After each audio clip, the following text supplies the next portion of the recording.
Bienvenido, bienvenida a Alquímica Club. En este episodio hablaremos de Santa Hildegarda de Bingen, de su vida, sus visiones y todos los métodos y conocimientos de sanación natural que compartió.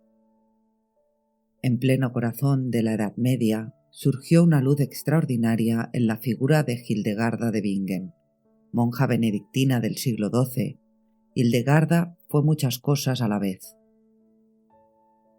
Una mística visionaria, abadesa y fundadora de conventos, teóloga y poeta, médica naturalista, filósofa, compositora y consejera espiritual de reyes y humildes. Nació alrededor del año 1098 en Bermersheim, en el Valle del Rin, y falleció el 17 de septiembre de 1179 en Ruppersberg, cerca de Bingen. Su vida de 81 años, vivida en una época dominada por los hombres, es un testimonio de valentía, fe y sabiduría.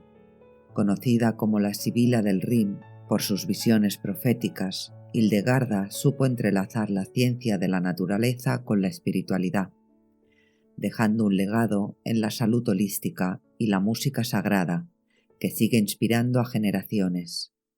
A través de un recorrido por su vida y su obra, descubriremos su camino espiritual, sus aportes a la medicina natural basada en plantas medicinales, algunas de sus recetas para tratar dolencias del cuerpo y del alma, y su legado musical y teológico. Empecemos por su infancia, ofrecida a Dios y con una vocación monástica. Hildegarda nació en el seno de una familia noble alemana acomodada. Siendo la menor de 10 hijos, desde su nacimiento sus padres la dedicaron a Dios como oblata, es decir, como una ofrenda o diezmo al servicio religioso. Esta práctica medieval implicaba consagrar a la niña a la vida religiosa desde su infancia. Así, con apenas 8 años, Hildegarda fue entregada para su educación religiosa a Jutta von Sponheim, conocida en español como la condesa Judith de Spanheim, una noble que vivía como eremita dedicada a Dios. Jutta se convirtió en su maestra espiritual, en una pequeña celda anexa al monasterio benedictino de Disibodenberg. Bajo la tutela de Jutta, la joven Hildegarda aprendió a recitar el salmerio, los salmos, a leer las escrituras y los textos litúrgicos en latín, aunque nunca llegó a escribir latín con fluidez, y a cantar el canto gregoriano. Durante esos años de encierro voluntario en el castillo de Spanheim y luego en Disibodenberg, Hildegarda creció en oración y disciplina monástica. A los 14 años de edad, en el año 1112, Hildegarda tomó formalmente el velo e ingresó definitivamente a la vida religiosa cuando ella, Jutta y otra joven hicieron votos en una emotiva ceremonia de clausura el 1 de noviembre de ese año. Hildegarda profesó la regla de San Benito en 1114, recibiendo el velo de manos del obispo Othon de Bamberg. La pequeña celda de reclusas pronto creció hasta convertirse en un pequeño monasterio femenino adjunto a Disibodenberg, donde Hildegarda continuó formándose en la austeridad y la oración contemplativa, bajo la guía austera de Jutta.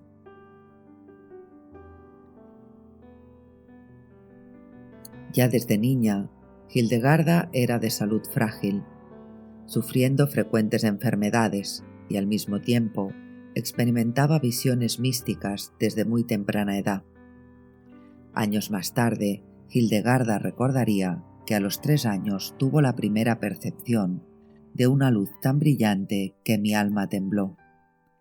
Estas visiones no la arrojaban a un trance inconsciente, por el contrario, Hildegarda las vivía en plena lucidez, sin perder los sentidos ni sufrir éxtasis.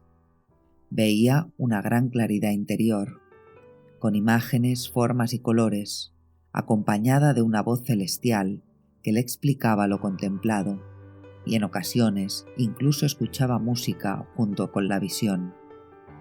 Estas experiencias secretas marcaron su espiritualidad profunda. La propia Jutta conocía de estas gracias místicas que recibía su discípula, aunque Hildegarda, humilde y temerosa, mantuvo sus visiones mayormente en silencio durante muchos años, dudando de sí misma. En 1136 muere Jutta von Sponheim, quien gozaba de fama de santidad tras una vida de severas penitencias y ayunos. La comunidad de monjas de Disibodenberg eligió entonces de forma unánime a Hildegarda, que contaba con unos 38 años, como la nueva magistra o abadesa de las religiosas. A pesar de considerarse débil e indigna, Hildegarda asumió la responsabilidad con obediencia. Desde ese momento no solo guiaría espiritualmente a sus hermanas, sino que también tendría la libertad de liderar proyectos inspirados por sus visiones. La vida interior de Hildegarda alcanzó un punto de inflexión en 1141. A los 42 años tuvo un episodio visionario particularmente intenso, en el que sintió claramente una instrucción divina. Debía escribir todo cuanto experimentara en adelante en sus visiones. Hildegarda se resistió al principio. La idea de revelar sus revelaciones la llenaba de dudas, y no se creía capaz, sobre todo porque su formación intelectual era limitada y no dominaba el latín académico. Sin embargo, obedeciendo aquella voz sobrenatural, comenzó a dictar sus visiones. Tomó como secretario y escriba a un monje de Disibodenberg, de confianza, Volmar, y como asistente a una joven monja muy querida, Ricardis de Stade. Así nació su obra Escivias, abreviatura de Scito Vias Domini, Conoce los caminos del Señor, un libro que recopila en lenguaje alegórico y poético 26 visiones repartidas en 35 capítulos, abarcando desde la creación del mundo hasta el fin de los tiempos. La llevaría 10 años completar Escivias, del 1141 al 1151, debido tanto a sus obligaciones como abadesa como a sus problemas de salud intermitentes, y no menos importante, a su propia inseguridad para difundir esas revelaciones. Durante la redacción de Escivias, Hildegarda buscó confirmación de que sus visiones realmente venían de Dios y no de su propia imaginación.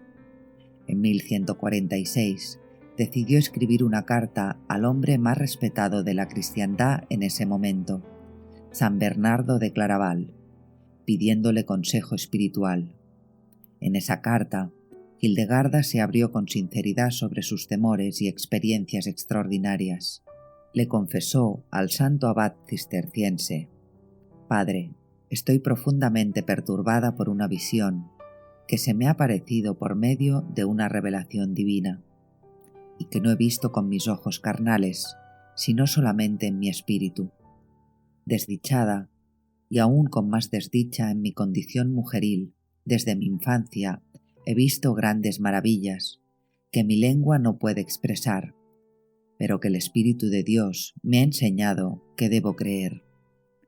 Estas palabras, que destilan humildad y asombro, revelan cuánto le pesaba a Hildegarda su condición de mujer limitada ante la enorme tarea que Dios le pedía. Bernardo de Claraval le respondió animándola a obedecer a Dios por encima de sus temores. Con el aval de Bernardo, Hildegarda recibió pronto también el apoyo de las autoridades eclesiásticas más altas. En 1147, el Papa Eugenio III, que se hallaba en Treveris, Trier, celebrando un sínodo, tuvo conocimiento de las visiones de Hildegarda gracias al arzobispo Enrique de Maguncia. Un comité de teólogos examinó algunos capítulos de Escivias y el propio Papa, en el sínodo de 1148, mandó leer en público fragmentos de la obra ante los prelados. Eugenio III declaró que aquellas visiones de Hildegarda eran auténticas, fruto de la acción del Espíritu Santo, y envió a la mística una carta en la que la animaba encarecidamente a seguir escribiendo todo lo que Dios le manifestase. Esta aprobación papal oficial dio a Hildegarda la confianza y legitimidad necesarias. A partir de entonces, su fama se extendió por toda Europa. Emperadores, reyes, obispos, abades y personas de todas las clases empezaron a buscar su consejo, viéndola como una profetisa dotada de clarividencia y buen juicio. De hecho, por la autoridad con que hablaba en nombre de la voz divina que le hablaba en sus visiones, muchos contemporáneos la llamaron la profetisa teutónica o Sibilia del Rin. Hildegarda, sin pretenderlo, había pasado de la reclusión silenciosa a ser una figura influyente en su tiempo, intercambiando correspondencia con personalidades como el Papa Anastasio IV, el emperador Conrado III y después Federico I Barbarroja, el rey Enrique II de Inglaterra y su esposa Leonor de Aquitania, entre otros. Animada por una de sus visiones, Hildegarda tomó una decisión valiente: mudar su comunidad de Disibodenberg y fundar un nuevo monasterio independiente. En 1148, aún sin haber terminado de escribir Escivias, tuvo una visión que le decía que debía partir a un lugar donde no había agua y nada era placentero. Interpretó esta visión como un llamado a trasladarse con sus monjas a la colina de San Ruperto, cerca de la confluencia del río Nahe con el Rin, junto a la ciudad de Bingen. Allí, en un lugar agreste, existían ruinas de una antigua ermita dedicada a San Ruperto. Hildegarda estaba convencida de que ese era el sitio donde Dios quería que floreciera su comunidad, lejos del control masculino del monasterio de Disibodenberg y con mayor autonomía. Sin embargo, al comunicar su plan, se topó con la tenaz oposición del abad Kuno de Disibodenberg, quien se negó a permitir que Hildegarda y las monjas se marcharan. Esta negativa afectó profundamente a Hildegarda. Según relata ella misma, cayó enferma con parálisis temporal. Decían que había sido engañada por la vanidad.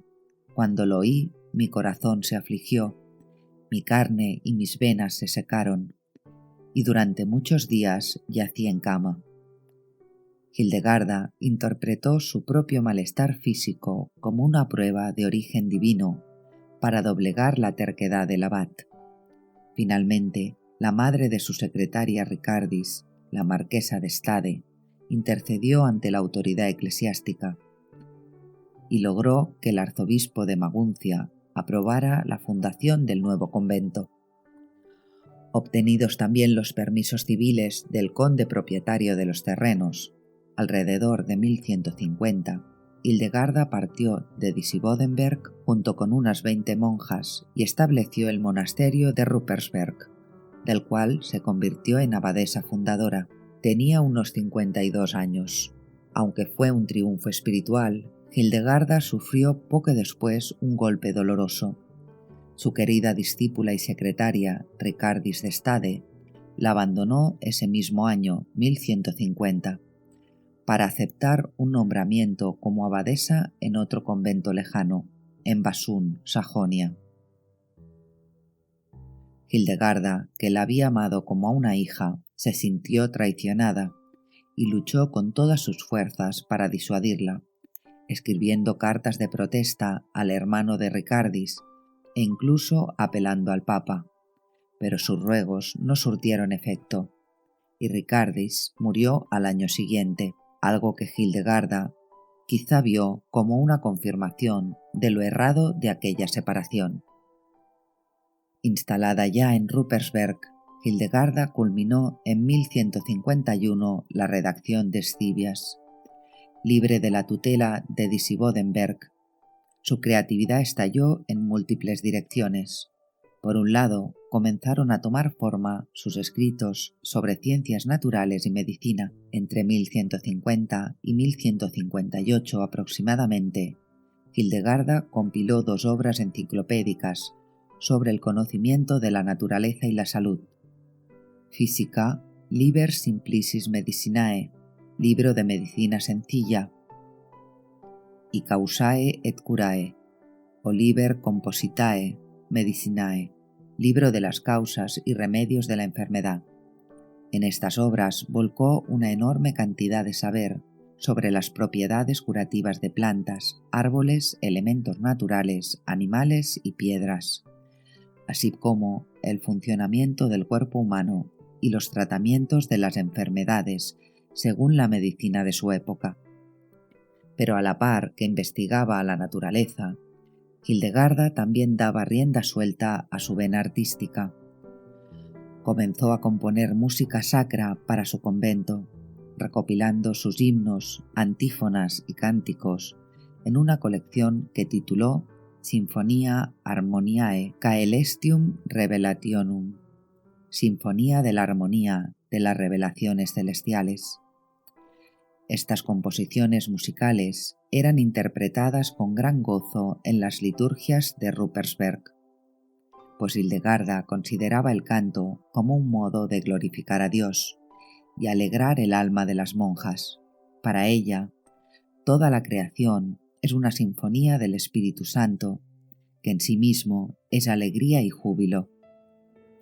También hacia 1158 inició la redacción de su segunda obra visionaria, el Liber Vitae Meritorum, libro de los méritos de la vida, un diálogo alegórico entre virtudes y vicios sobre la salvación del alma. En los años siguientes, Hildegarda se dedicó incansablemente a múltiples tareas: gobernar su creciente comunidad, escribir sus libros y predicar por los caminos. Entre 1158 y 1170 realizó al menos 4 largos viajes de predicación por diversas regiones de Alemania. Para la mentalidad medieval era insólito que una mujer abadesa saliera de su clausura para dirigirse públicamente a clérigos y fieles. Pero Hildegarda, investida de la autoridad profética que todos le reconocían, se sintió compelida a proclamar los mensajes que recibía. Predicó en catedrales y abadías de Maguncia, Wurzburgo, Treveris, Metz, Colonia y hasta en la lejana Suabia. Sus sermones exhortaban a la conversión, a la reforma moral del clero y a la lucha contra las herejías, especialmente contra la doctrina cátara que comenzaba a difundirse y a la cual Hildegarda combatió con firmeza. Imaginemos la estampa: una monja anciana, de voz delicada pero firme, hablando ante clérigos atónitos, denunciando la corrupción y anunciando visiones celestiales. Su mera presencia fuera del convento era revolucionaria y a la vez fascinante, causando profunda impresión en sus contemporáneos. Además de la predicación oral, Hildegarda usó abundantemente la carta como medio de guía y corrección espiritual. Se conservan unas 300 cartas suyas dirigidas a personas de toda condición, desde monjes y abadesas que le pedían consejo, hasta nobles señoras, pasando por altos prelados e incluso al propio emperador Federico Barbarroja, a quien no dudó en reprender cuando apoyó a un antipapa en el cisma que sacudió a la Iglesia. En una de sus cartas más famosas, Hildegarda amonestó proféticamente al antipapa Víctor IV y al emperador por apartarse de la obediencia al papa legítimo, alertándolos de los juicios de Dios. Esta osadía muestra cuánto había crecido su autoridad moral. Nadie osaba tomar a la ligera las advertencias de la Sibila del Rin. El propio emperador Barbarroja, que la había invitado a entrevistarse con él en 1150, apreciando sus virtudes, le otorgó años más tarde un edicto de protección imperial a perpetuidad para su monasterio de Ruppersberg, reconociendo así la importancia de la santa. En 1165, siempre inquieta por expandir el servicio a Dios, Hildegarda fundó un segundo convento al otro lado del río Rin, en Eibingen. 2 veces por semana, hasta el final de su vida, cruzaba el río en barca para visitar a las monjas de Eibingen y supervisar su marcha. A estas alturas, Hildegarda ya era anciana, pero su energía parecía inagotable. Entre el 1163 y el 1173 fue completando su tercera gran obra teológica, el Liber Divinorum Operum, libro de las obras divinas, síntesis de teología mística, cosmología y antropología, donde describe visiones sobre el orden de la creación y la relación entre Dios y el hombre.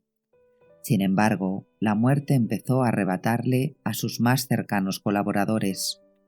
Volmar, su fiel secretario, falleció en 1173, antes de que la obra estuviera terminada, y le sucedió brevemente el monje Gonofredo, quien también murió en 1176. Finalmente encontró un último asistente en el monje Guiberto de Gembloux, quien quedó tan maravillado por las experiencias de Hildegarda que inició con ella una correspondencia preguntándole detalles acerca de cómo veía sus visiones. La última prueba que Hildegarda enfrentó ocurrió en 1178, un año antes de su muerte. Su comunidad había enterrado en el cementerio del convento de Ruppersberg a un joven noble que al parecer había sido excomulgado. Las leyes eclesiásticas prohibían sepultar en tierra consagrada a excomulgados no reconciliados. El arzobispo de Maguncia, ausente en Roma en ese momento, dejó el asunto en manos de sus vicarios, quienes exigieron a Hildegarda que desenterrara el cadáver inmediatamente. Hildegarda, convencida de la misericordia divina, se negó rotundamente, asegurando que el difunto se había reconciliado con la Iglesia antes de expirar.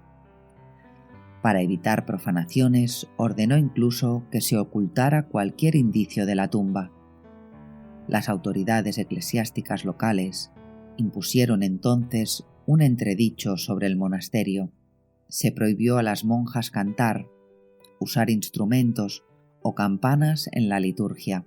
Quienes conocían a Hildegarda sabían cuánto la hería privar a Dios de la música, que ella consideraba alabanza celestial.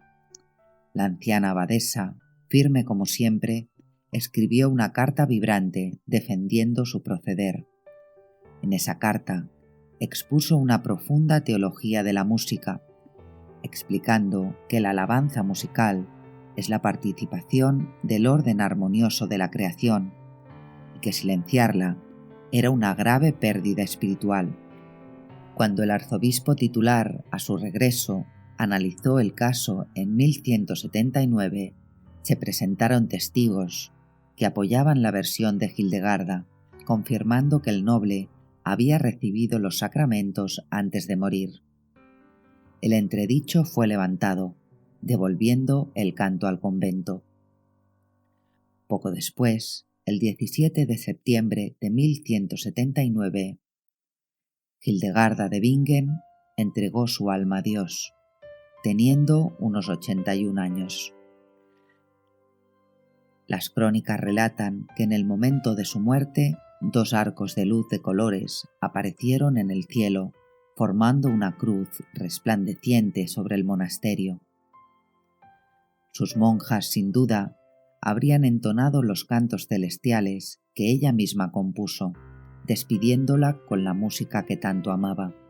Había finalizado la peregrinación terrenal de una mujer excepcional. Tras su muerte, Hildegarda fue venerada localmente como santa. Entre 1180 y 1190, el monje Teoderico de Echternach escribió su vita, biografía, recopilando los recuerdos y escritos autobiográficos de la santa. aunque se iniciaron procesos de canonización en 1227 y 1244, ninguno llegó a completarse formalmente. Sin embargo, la devoción popular a Santa Hildegarda nunca se apagó. Su nombre fue incluido en el martirologio romano y su fiesta se celebró cada 17 de septiembre durante siglos. Sus reliquias, salvadas de la destrucción de Ruppersberg en 1632, durante la Guerra de los 30 Años, reposan hoy en la iglesia parroquial de Eibingen, donde cada año peregrinos de todo el mundo acuden a honrarla. Finalmente, en nuestros días, la Iglesia reconoció oficialmente aquello que el pueblo creyente ya sabía. En 2012, el Papa Benedicto XVI inscribió el nombre de Hildegarda en el catálogo oficial de los santos, y el 7 de octubre de ese mismo año la proclamó doctora de la Iglesia, un título otorgado solo a figuras de excepcional sabiduría teológica. Era la cuarta mujer en la historia en recibir ese título, colocándola al nivel de santas como Teresa de Ávila o Catalina de Siena. Hoy la Santa Hildegarda es considerada patrona de quienes se dedican a las ciencias naturales y a la medicina, de los músicos e incluso de los lingüistas y esperantistas, ya que ella misma creó una lengua artificial, la lingua ignota, con la que nombraba enigmáticamente las realidades que contemplaba en sus visiones. El legado de Hildegarda abarca así tanto la esfera espiritual como la intelectual y cultural. Hildegarda de Bingen no fue solo una mística encerrada en lo celestial, fue también una aguda observadora de la naturaleza y del cuerpo humano. En su monasterio de Ruppersberg, además de las labores espirituales, dedicó tiempo a cultivar el huerto con vegetales y plantas medicinales. Ella misma contaba con orgullo humilde que sus conocimientos de las hierbas y la salud eran un don de la gracia de Dios, pues, a pesar de no tener una formación médica formal, poseía una intuición y experiencia poco comunes. Sus dos obras principales sobre ciencias naturales y medicina, Physica y Causae et Curae, son prueba escrita de ese vasto saber. En Física, también llamado Libro de Medicina Sencilla, Hildegarda organiza el conocimiento de las propiedades de casi todo lo creado. La obra está dividida en 9 libros que abarcan plantas, elementos, árboles, piedras, peces, aves, animales terrestres, reptiles e incluso metales. El libro primero, dedicado a las plantas medicinales, es el más extenso, lo que evidencia la especial predilección y dominio que Hildegarda tenía de la herbología. En estas páginas describe cada planta con su nombre, sus cualidades y sus usos curativos. Por ejemplo, al hablar de la lavanda, Hildegarda escribe: «El hombre que tiene muchos piojos, si huele lavanda frecuentemente, los piojos morirán. Su olor clarifica los ojos, aleja muchísimas cosas malas, y los espíritus malignos salen aterrorizados por ella». En estas líneas vemos cómo combinaba observaciones prácticas, la lavanda como repelente de parásitos y remedio ocular, con creencias espirituales, el aroma que ahuyenta a los demonios, mostrando la mentalidad de su época, donde lo natural y lo sobrenatural se entrelazaban. Hildegarda tenía una visión holística de la salud. En sus textos, el cuerpo, el alma y la creación entera están interconectados en el plan divino. En efecto, Hildegarda adopta y adapta la antigua teoría de los 4 humores y los 4 elementos de la medicina grecorromana, integrándola con su teología. Según esta teoría, muy difundida en la Edad Media, el cuerpo humano contiene 4 jugos o humores básicos: sangre, flema, bilis amarilla y bilis negra, que corresponden a los 4 elementos de la naturaleza: aire, agua, fuego y tierra. La salud resulta del equilibrio armónico de esos humores y su desequilibrio produce enfermedad. Hildegarda asume este marco y va más allá. Sostiene que toda criatura fue compuesta por Dios a partir de esos 4 elementos y que el equilibrio de los humores refleja la armonía de la creación querida por el Creador.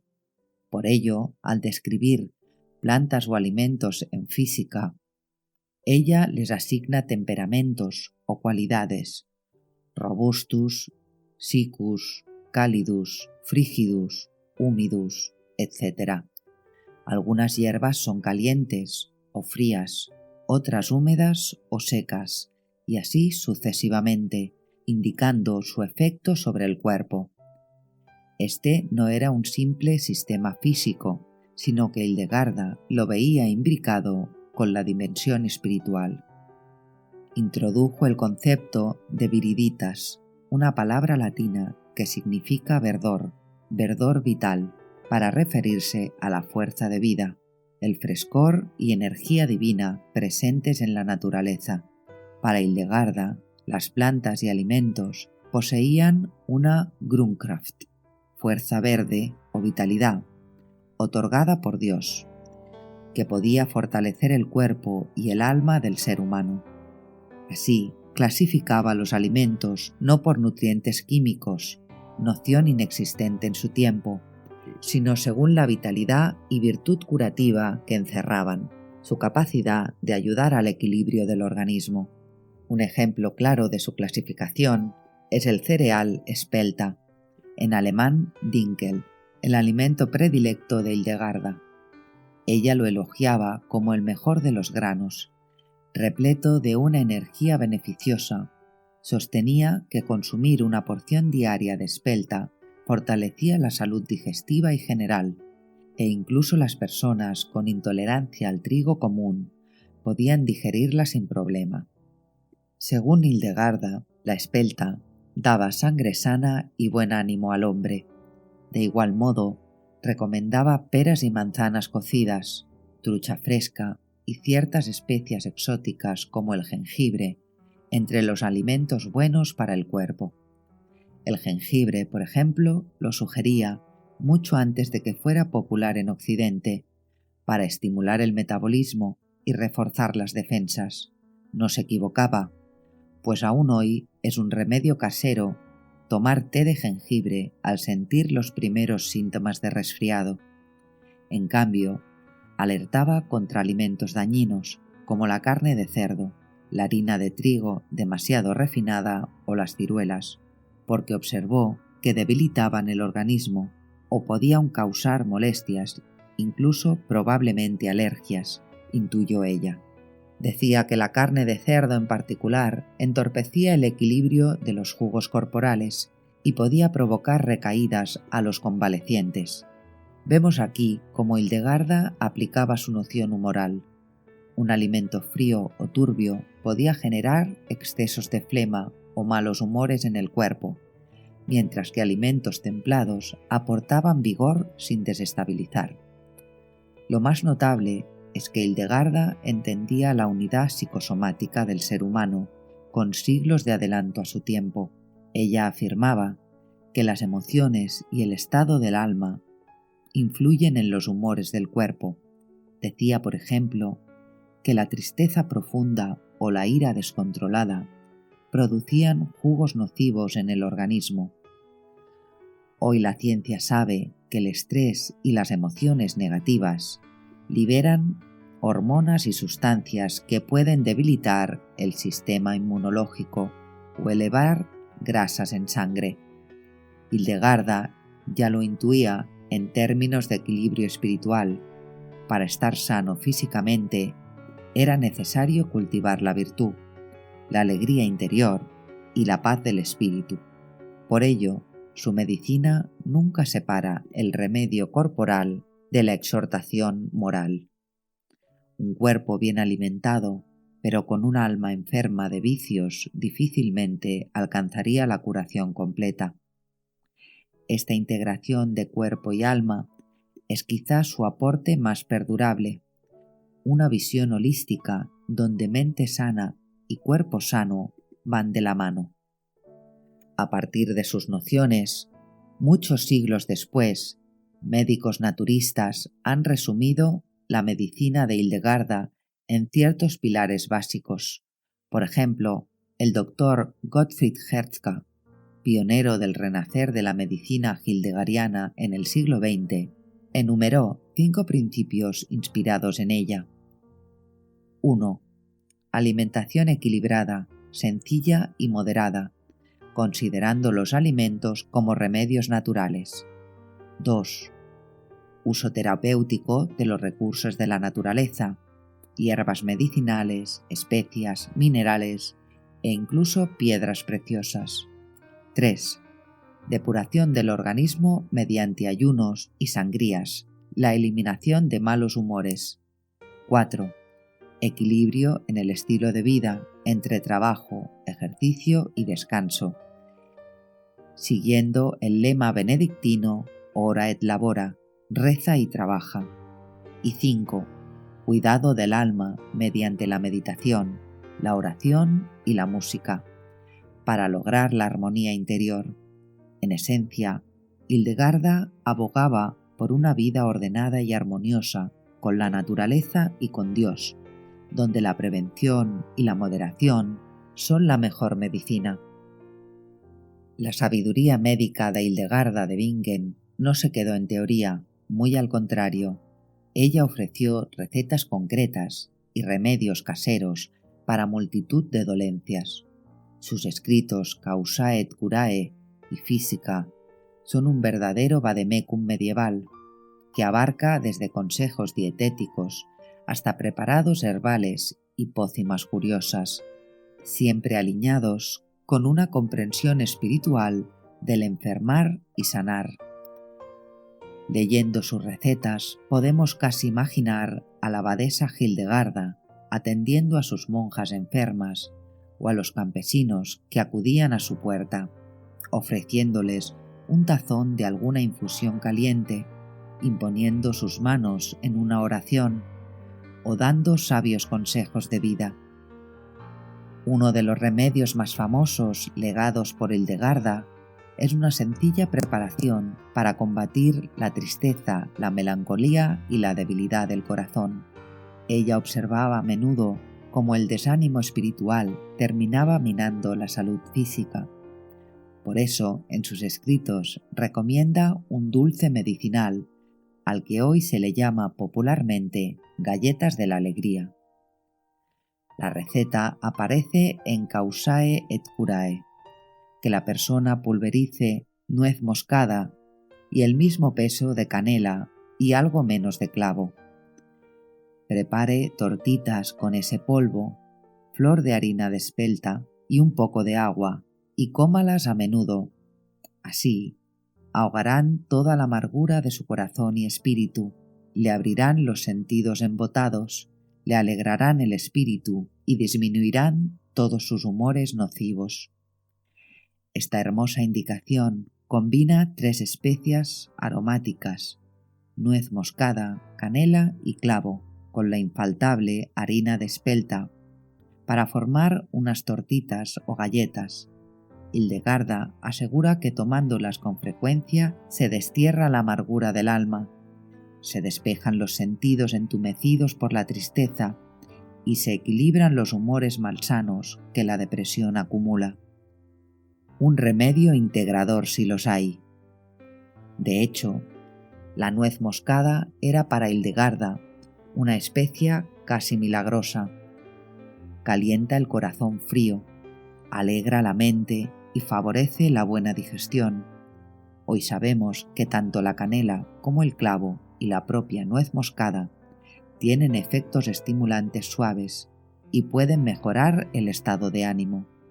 Pero más allá de lo farmacológico, Hildegarda apelaba también al placer sensorial, el aroma dulce de las especias y el sabor agradable de la espelta con miel, como parte de la terapia para un alma decaída. Ella comprendía que el consuelo entra muchas veces por los sentidos. Un alimento sabroso preparado con amor puede ser remedio para el espíritu. No es difícil imaginar a sus monjas horneando estas galletas especiadas en el frío invierno, mientras la abadía se llenaba de un cálido perfume y repartiendo luego este medicamento divino a alguna hermana afligida o a un peregrino deprimido. Hasta el día de hoy, quienes siguen la medicina de Hildegarda elaboran estas galletas de la alegría para combatir el estrés y la tristeza, dando fe de su eficacia para levantar el ánimo, tal como prometía la santa. Hildegarda abordó también uno de los males más comunes de todos los tiempos, el dolor de cabeza. En su época no existía la palabra migraña tal cual, pero ella describió distintos tipos de cefaleas y sus posibles causas, desde vapores del estómago hasta excesos de flema o falta de sueño, proponiendo remedios específicos. Por ejemplo, para una jaqueca o migraña crónica, sugiere un emplasto balsámico. Quien padece migraña, tome aloe, sábila y el doble de mirra. Reduzca todo a polvo finísimo. Luego mezcle harina de espelta con aceite de adormidera, opio, y haga con todo ello una masa como un engrudo. Con este ungüento cubra toda la cabeza hasta las orejas y el cuello. Manténgalo así vendado durante 3 días y noches. Explica que el calor del aloe y la sequedad de la mirra, unidos a la suavidad de la espelta y el frío del aceite de adormidera, calmarán el dolor y devolverán las grasas al cerebro. Este curioso tratamiento refleja la fisiología medieval. Se creía que los dolores fuertes resecaban el cerebro y había que reponerle humedad y grasa, de ahí la harina y el aceite, a la vez que se contrarrestaba el mal humor con sustancias cálidas y secas, aloe y mirra. Hildegarda, con su lenguaje sencillo, básicamente describe un cataplasma analgésico y relajante. La mirra y el aloe tienen propiedades antiinflamatorias y calmantes. El aceite de adormidera contiene alcaloides opioides que mitigan el dolor y la harina de espelta sirve de base suavizante.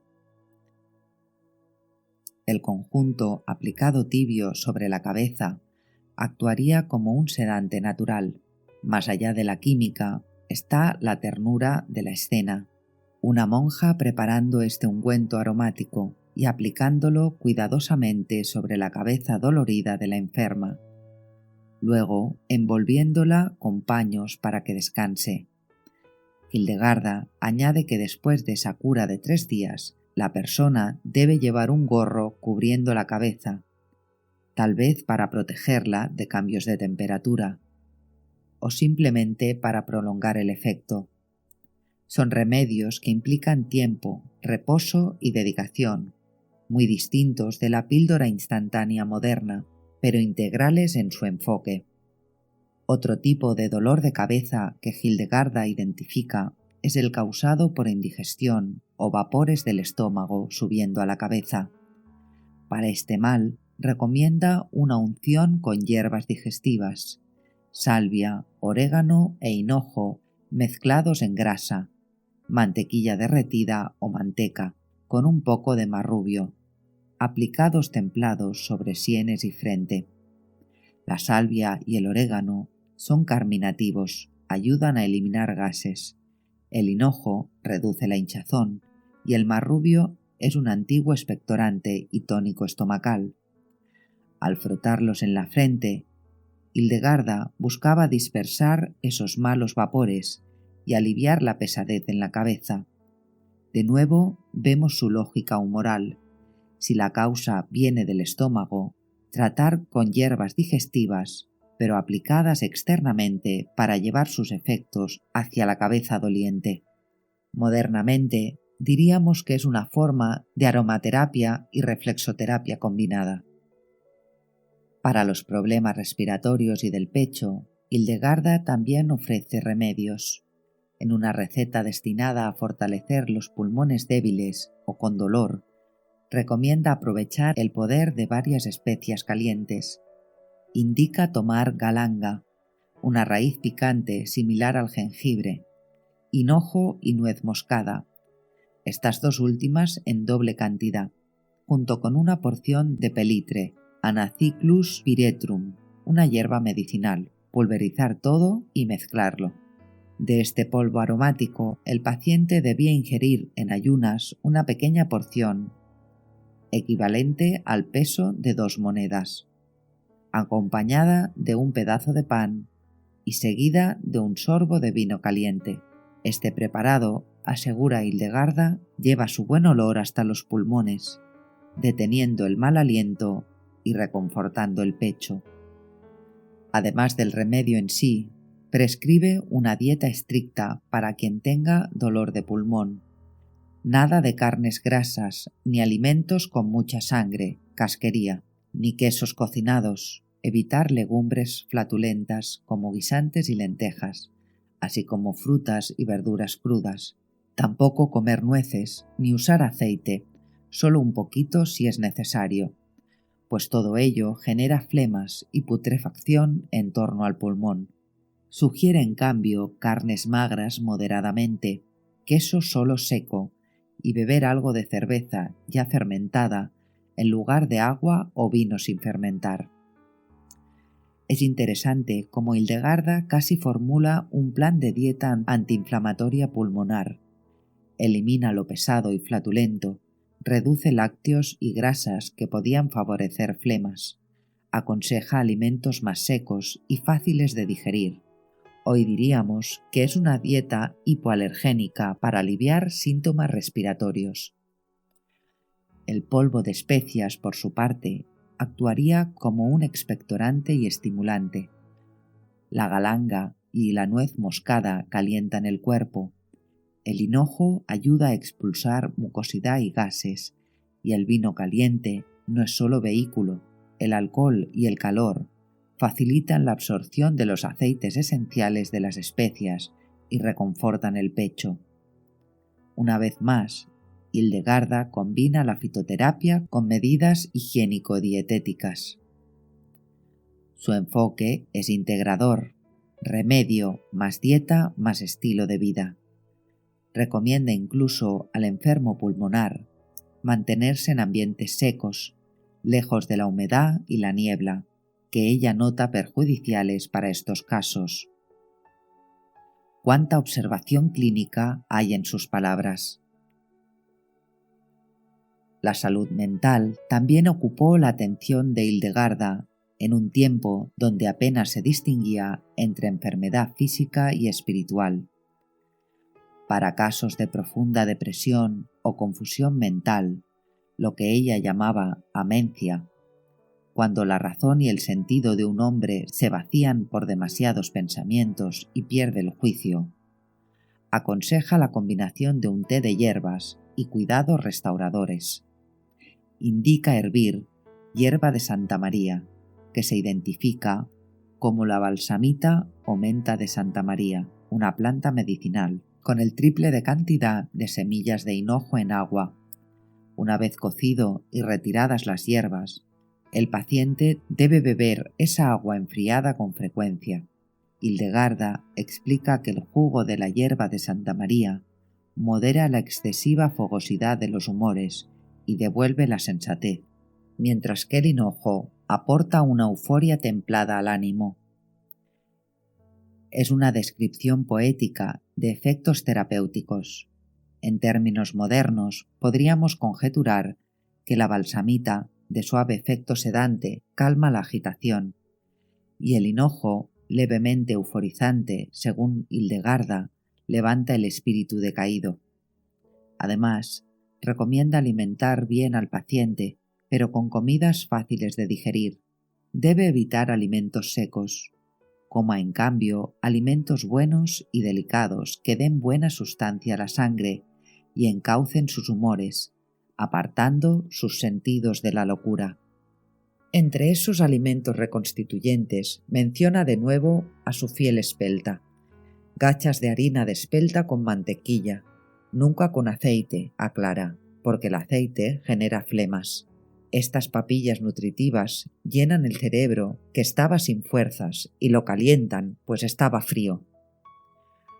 Aquí parece aludir a un cuadro de depresión con agotamiento, donde el individuo ha perdido la sal de la vida. Hildegarda lo trata como quien enciende un fuego, dando calor, alimentos cálidos, hierbas cálidas y combustible, comida sustanciosa, al cuerpo y al cerebro. También prohíbe terminantemente el alcohol fuerte a estas personas, nada de vino, hidromiel ni agua fría, porque podrían agravar la dispersión de sus humores o aumentar la melancolía. En su lugar, curiosamente, permite algo de cerveza, pues al estar fermentada y tener lúpulo, quizá la consideraba más digestiva y relajante para estos enfermos, evitando la deshidratación y brindando calorías fáciles. Finalmente, añade un detalle casi maternal: que cubran la cabeza del enfermo con un gorro de fieltro o lana, para que el cerebro enfriado recupere el calor poco a poco. ¡Qué cuadro tan tierno el que pinta! Uno imagina al monje o la monja cuidando del paciente desvariado, dándole traguitos de la infusión de hierbas dulces, alimentándolo con una cucharita de papilla tibia, manteniéndolo abrigado y en reposo. Hildegarda, como buena pastora de almas, estaba brindando en realidad un protocolo completo de atención al enfermo mental.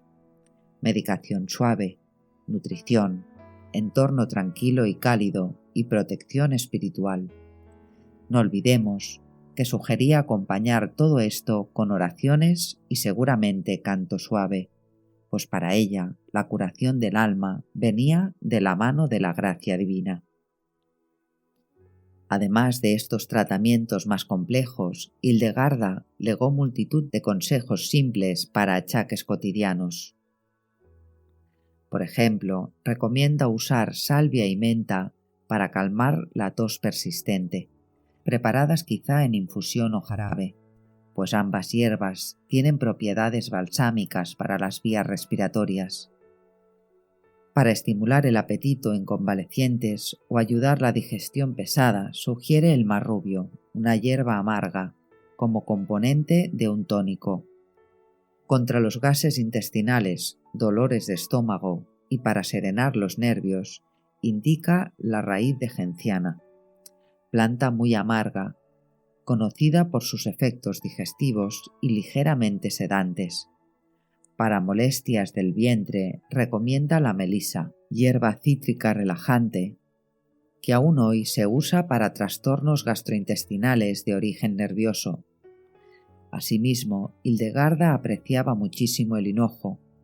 Lo incorporaba no solo en recetas médicas, sino en la dieta diaria. Decía que el hinojo, consumido regularmente, hacía al hombre feliz, facilitaba la digestión y producía un buen olor corporal.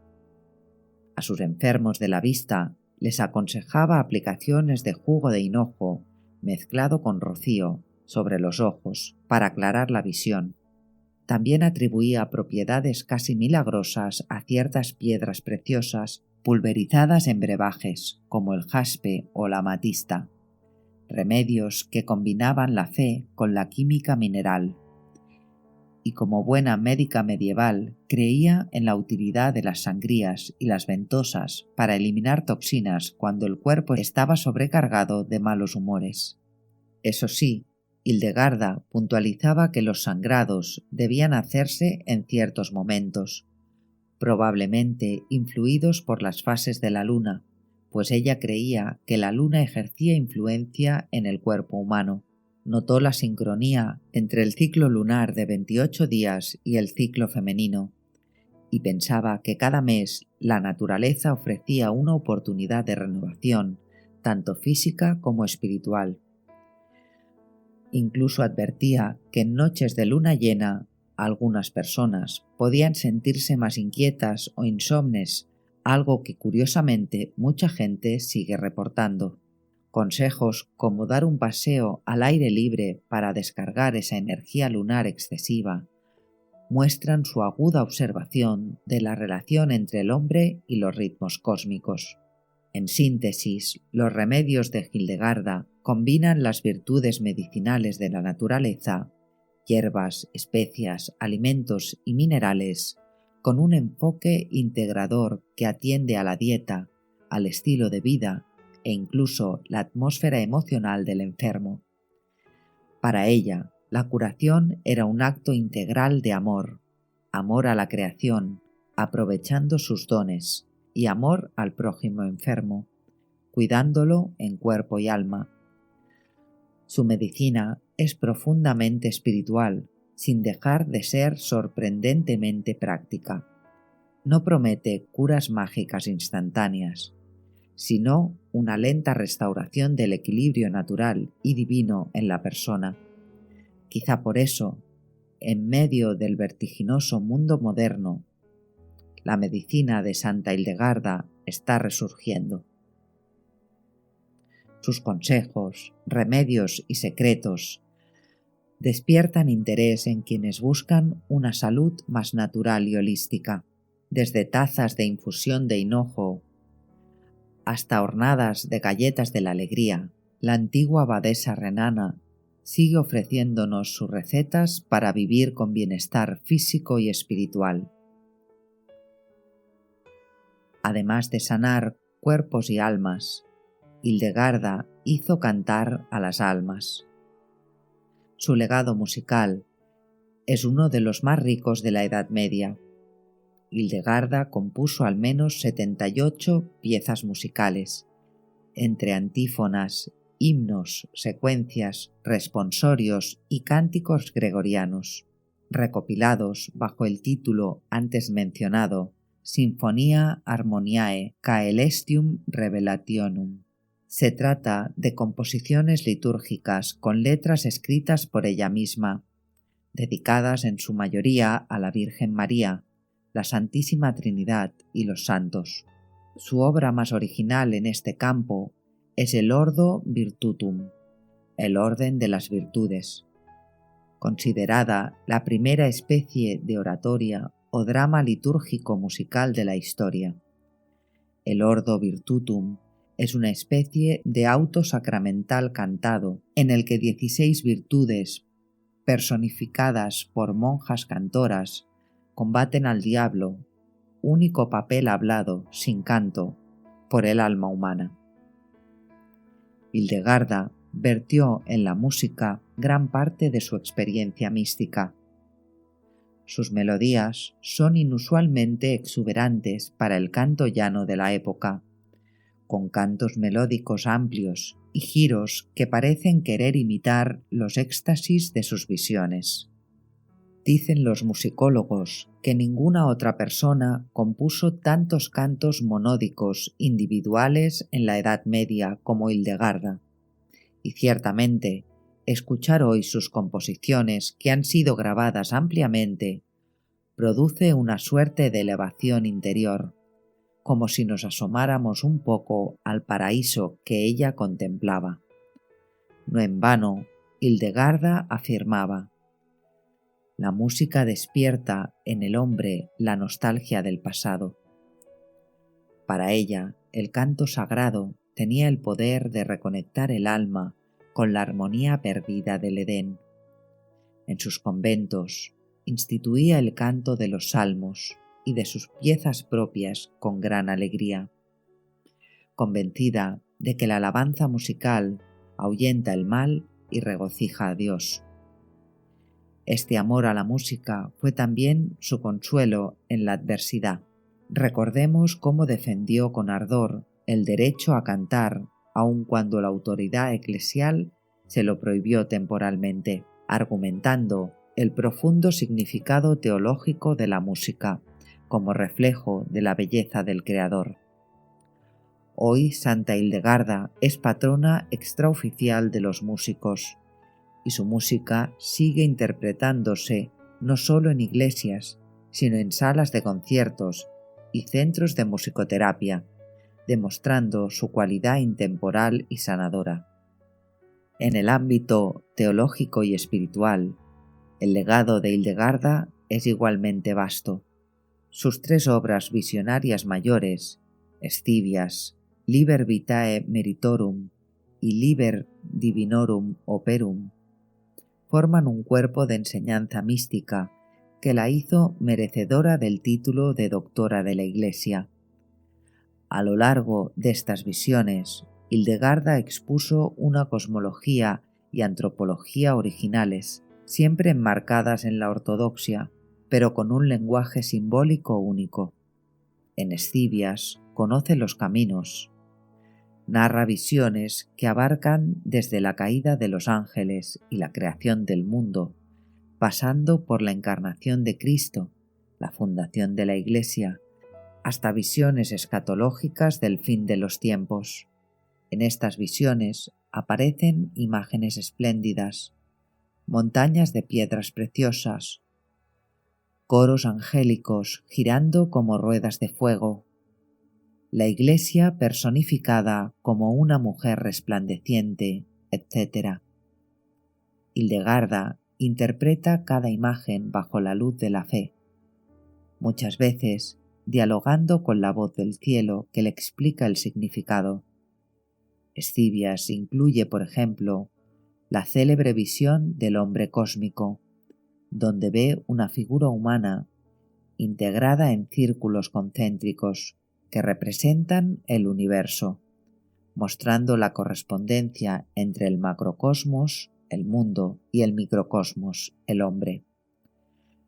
Esta concepción refleja la intuición de que el ser humano es un resumen de la creación entera, una idea casi ecológica y muy actual de la interconexión. En el Liber Vitae Meritorum, Hildegarda presenta un dramático diálogo entre personificaciones de virtudes y vicios, algo así como una guía moral en formato visionario. Cada vicio se describe a sí mismo, y la virtud correspondiente le responde corrigiéndolo, con Cristo como juez final. Es una profunda meditación sobre la lucha espiritual cotidiana, que la teología de Hildegarda tiene efectos directos sobre la armonía de la persona y del mundo, porque para ella cada elección ética contribuye al orden o desorden de la creación. El pecado de los hombres ensombrece el cosmos, mientras que la virtud lo embellece. Esta conexión cósmica del obrar humano es otro aporte interesante de Hildegarda que trasciende la moral individualista. Finalmente, el Liber Divinorum Operum es su summa teológica madura. Allí Hildegarda, ya anciana, relata grandiosas visiones sobre la relación entre Dios y el hombre, la historia de la salvación y la estructura del universo. Escribe sobre la Trinidad utilizando imágenes audaces, una luz encegadora que simboliza la unidad de Dios con 3 círculos de colores entrelazados, por ejemplo. Plantea al ser humano como la obra maestra de Dios, hecho a imagen del cosmos y a imagen de Dios a la vez. Nuevamente, la idea del microcosmos, todo Liber Divinorum Operum, rezuma júbilo cósmico. Hildegarda ve la creación entera cantando la gloria de Dios, cada estrella, cada criatura emanando la música divina del Espíritu Santo. De allí proviene la frase antes citada: toda la creación es sinfonía y júbilo. Resulta conmovedor que esta visión optimista surgiera en una época de fuertes tensiones eclesiales y calamidades, guerras y hambrunas. La mística del Rin supo elevar la mirada por encima de la oscuridad de su siglo para contemplar un orden divino lleno de luz. Esa es quizás la razón de su permanente relevancia. Hildegarda aporta esperanza y armonía donde hay confusión. Reconocida tardíamente, pero con honores, Hildegarda de Bingen es hoy modelo de santidad incandescente. Su festividad litúrgica se celebra el 17 de septiembre, día en que se recuerda su tránsito al cielo. Los elogios de los papas contemporáneos resaltan su actualidad. Juan Pablo II la llamó profetisa y santa, y Benedicto XVI la destacó como una de las grandes mujeres de la historia de la Iglesia. Y es que el legado de Hildegarda trasciende su tiempo en un mundo cada vez más consciente de la necesidad de una vida equilibrada y con sentido trascendente. Su voz resuena con especial fuerza. Hildegarda nos enseñó que la ciencia y la fe no están reñidas, sino que pueden caminar de la mano. Para ella, el cuerpo humano era un don sagrado, parte del orden de la creación, y merecía ser cuidado con gratitud. Usando todo aquello que Dios puso en la naturaleza para nuestro beneficio. Al mismo tiempo, nos recordó que ninguna cura es completa si se olvida el corazón. La salud verdadera implica el bienestar del alma en gracia y del espíritu en paz.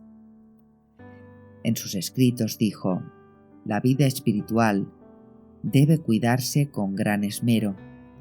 Implica un duro comienzo, pero luego una dulce floración.